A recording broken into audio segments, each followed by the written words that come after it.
Hi, my name's Isabel. I'm a second year historian at Pembroke College at the University of Oxford, and this is part of my internship on a post conflict community. So, for this podcast, I'll be focusing on Afghanistan, which I am considering for the sake of this podcast as a post conflict community. That's something we will unpack shortly. But first, I'd like to get into why I'm so interested in this internship at all. So I'm a single honours history student, however I've always had a lot of interest in politics and international relations, and a big part of my love for history has always been how it interconnects with other disciplines, and politics has always been one of those that I'm constantly looking for these connections for. So as a historian, some of the most insightful topics I find to study are modern conflicts. I think often people feel quite disenchanted with history as a field. A lot of people question its relevance to the modern day and therefore feel no need to study it. And I completely sympathise with that to an extent, but I think during global conflicts, the role of history is especially illuminated. This is particularly relevant to Afghanistan, which I'll be discussing today. You know, it's an ever-evolving issue that has been pressing since the 1970s, 1980s, and even now with US withdrawal 3 years ago now, it's still a pressing issue. It's not going anywhere despite that. And I think kind of the continued salience of this is incredibly important. And we need to kind of figure out, why is this not going away as politicians hoped it would? So, in the opening, I did call Afghanistan a post-conflict community. Whether or not you agree with that is completely up to your own political beliefs. I personally don't even agree with that. I think the term scarcely applies to the region. I use this term, though, to give a nod, I guess, to American exceptionalism and this kind of revived sense of American individualism that we've seen in the past, I'd say, 10 years. I think Donald Trump's election in 2016 definitely shows a move away from this America as a world player, America supporting every different institution on the international stage. And I think the withdrawal from Afghanistan is a very significant point of that. It's a very big landmark thing. Many people have talked about wanting to bring the troops home. Many people have talked about the economic drains of the war. And yet the troops were never brought home. Until 2020, when Donald Trump, the then 45th president, signed the agreement for bringing peace to Afghanistan. This was a deal that he did orchestrate with the Taliban in February 2020. So there is a few different points to consider here. So it's an agreement for bringing peace to Afghanistan. Now, we both know, I think most people who have followed Afghanistan ever will tell you that Afghanistan's not an area of peace. I don't think it takes a lot of knowledge to come to that conclusion. As a woman myself, I do very much sympathise with the women there, and I come from quite an emotional standpoint, thinking that it could even be described as post-conflict or peaceful, because it simply isn't. To be a woman there is to be a victim of a horrible misogynistic regime. So when the troops withdrew in by September 2021, a kind of a power vacuum was left. So many people were following the situation for a few months in 2021, and they found that the Taliban was encroaching on more and more rural areas and gaining support there in the earlier months of the year. By August, the fall of Kabul took place, which meant that the capital city of Afghanistan fell to the Taliban, and the then leader fled.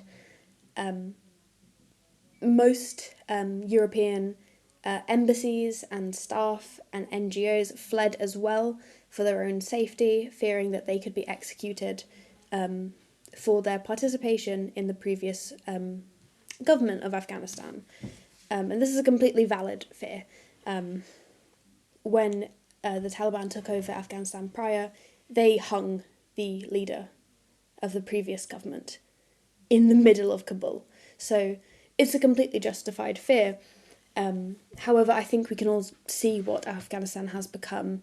You know, when we the Taliban spokesman declared at the time that this would be an end to conflict in the country, and Donald Trump's agreement with the Taliban is called an agreement for bringing peace to Afghanistan. But what peace have we seen? I think when we look at women, we can immediately see there is no peace. There is no post-conflict. Afghanistan ranks 177 out of 177 countries on the Women's Peace and Security Index. Women are banned from secondary and higher education. They are prohibited from speaking loudly in public. They can't practice many professions anymore. I watched a fantastic ITV documentary that focused on the lawyer women of Afghanistan. They've had to go underground to practice their professions because they will be shot and killed, and they've already been threatened by men that they've prosecuted in the past. One lawyer in particular spoke about a man that she had prosecuted 2 weeks before the fall of Kabul for violently murdering his wife. And he said to her, when all of her information was leaked in the fall of Kabul, that he would find her and he would do to his wife what he did to her. So it's very telling of the scary position that women are in Afghanistan at this point. The Taliban have attempted to crack down on women fleeing. Many women who are police officers or lawyers or politicians before the fall of Kabul have fled across the country and gone into hiding. The Taliban have attempted to crack down on this. It's now illegal to travel a certain distance in Afghanistan without a male chaperone to escort you. If you were caught doing so, you will be arrested for immoral crimes. So there is a very real pressing threat towards women. Alongside the threat against women, there is an extremely heightened poverty issue, and UNICEF, also known as the United Nations Children's Fund, estimated in its mid-year report this year that 23.7 million people require humanitarian assistance in Afghanistan. And whilst the United Nations Strategic Framework for Afghanistan reports that 9 out of 10 people are living in poverty in Afghanistan, as the economy has contracted over the last 3 years by 30%. Given all of this context, I think it's clear to say this is not a post-conflict region. If anything, it's beginning a new era of conflict that isn't as clearly marked by foreign invasion from the US, but is much more marked by a civil conflict. The role of women in post-conflict Afghanistan is incredibly important. I don't think the region can be free or considered post-conflict until women are free. I think women and their emancipation is the route to nation building in Afghanistan. So let's get on to nation building, because nation building is a very significant part of finding a place for women in this. So nation building is defined as the construction of political and civic institutions, typically in a post-war country. And just as a side note, these are often done in the image of major actors in the international political system, which is often a liberal democracy. So often Germany is taken as like an example of a country to follow, or the UK. So nation building can be either top-down or bottom-up, and this is where I have quite strong opinions on. So top-down approach it's typically done by instating a leader and creating institutions in the country, and it's often done by a foreign power. So the US used to have a foreign policy lens of they would go into a country, get rid of the leader, impose institutions, impose a new leader. This did happen in Afghanistan. They imposed a new leader who was quite unpopular because he didn't reflect Afghanistan. He may have been Afghan, but he was raised in the US, and many felt that he didn't represent them or their experiences.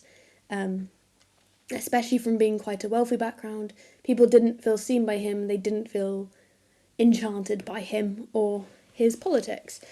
And that is a big part of why the Taliban were able to come back as well as they did, is because they were able to take hold of this poverty and weaponize it and say, you are suffering, we will help you, which is more than what the US instated leader did.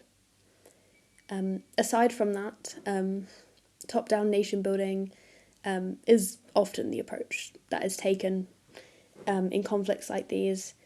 Instead, I much prefer the bottom-up approach of nation building. So the bottom-up approach tends to focus on quite grassroots organisations. It tends to be about inspiring local communities and engaging local communities in humanitarian work so that they can then go on and build their own institutions. They can go on and build their own cultural norms without its forceful imposition from a foreign power, often in an imperial way. So I think a big part of this is through the work of like UNICEF. So the United Nations Children's Fund, in its mid-year humanitarian situation report, has reported that they have helped over 700,000 children getting measles vaccines, and they continue to support education efforts in Afghanistan. 564,000 children have been helped access education services, and 64% of those are girls. Alongside this, they continue to provide textbooks and learning materials to over 3.5 million public school students. And this is fantastic stuff. It provides children with a chance at education, especially when the Taliban is cracking down on girls going to school at all. It's this kind of help that it allows children to have the opportunity to think for themselves and to gain the kind of useful skills and the useful toolbox that is necessary for thinking one day, okay, do I agree with the Taliban? Do I agree with this government in place? How can I organise against it? And that's incredibly important. And the UN recognises this. In the UN Strategic Framework for Afghanistan from 2023, the UN wrote, the UN recognises that the Afghan women and girls are not only beneficiaries of support, but necessary agents and catalysts for building an inclusive, prosperous Afghanistan. As such, women must be central to the design and delivery of aid, including through meaningful participation, as well as that of women-led and women's rights organisations, to ensure that women and girls across the country can safely and equitably access support. This is something I stand behind a lot. In 2022/late 2021, the Taliban outlawed Afghan women from participating in non-governmental organisations. And whilst the UN is not an NGO, it's an IGO, also known as an intergovernmental organisation, the fact that the UN have openly stood against it does show a symbolic pushback against the Taliban, which is completely necessary. By continuing to employ Afghan women in IGO efforts and in humanitarian efforts in the country, it shows that, because these are untouchable, you cannot hurt legally under international law IGO women, or anyone for that matter. And by having these untouchable figures there, they are inspiring the girls of Afghanistan who can see them making a difference. They are building up this human connection, this rapport that has been so severely destroyed between international governance and a lot of these countries that have been invaded or at the behest of wars time and time again. So these are very symbolic things that are going on. NGOs have also played a really important role. The Women for Afghan Women NGO supplies tons of vocational skills and support sessions to allow women to feel empowered in the new skills they've learned and to go and invest. And as a result, women have gained a lot from this. There was one statistic on their website that was really, really shocking. They said that at the time of graduation, only 8% of women found they had food insecurity, compared to when they were enrolled, 46% had food insecurity. This may not sound like much. You may be able to say that this is quite a small organisation. What difference can it make? But on a very human level, because truly that's what we should be considering global governance issues in, we must look at this human level. They are not just numbers, they are people. And when these women have access to vocational skills, when these women continue to have access to typical standard educational skills, they are creating generational change. Their children are able to look up to them and see a woman that is breaking the mould, a woman that is pushing back in her own subtle way. And that is what will inspire these generations for change. There is also a significance in women must be part of NGOs and IGOs. And that is happening. That is certainly happening.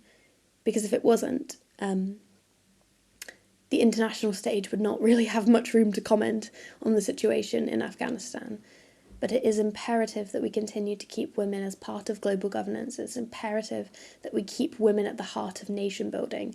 But I do strongly stress that it must be bottom-up nation building. Top-down nation building has caused nothing but harm to many of these regions in their post-conflict eras. And I think there is perhaps nothing more inspiring than encouraging women to take control of nation building. And I think that once with these women empowered, it creates a lot of room for discussions with men about what role do men play in women's emancipation and what role do men play in overthrowing governance like the Taliban. So ultimately, global governance has made a world of difference to post-conflict Afghanistan. But we really must not forget women and their autonomy in these institutions. No real change can occur if women do not take part in nation building. And I believe that IGOs and NGOs must do their best to engage women. I think that is the most important thing that any of these institutions can do. So that's about all I'm able to say for now. I've really enjoyed being able to talk about this, and it's an incredibly interesting and complex situation with tons of different layers to unravel. But I believe the women angle is the most significant one to look at, and I believe that's the key to kind of building this nation back up. Thank you.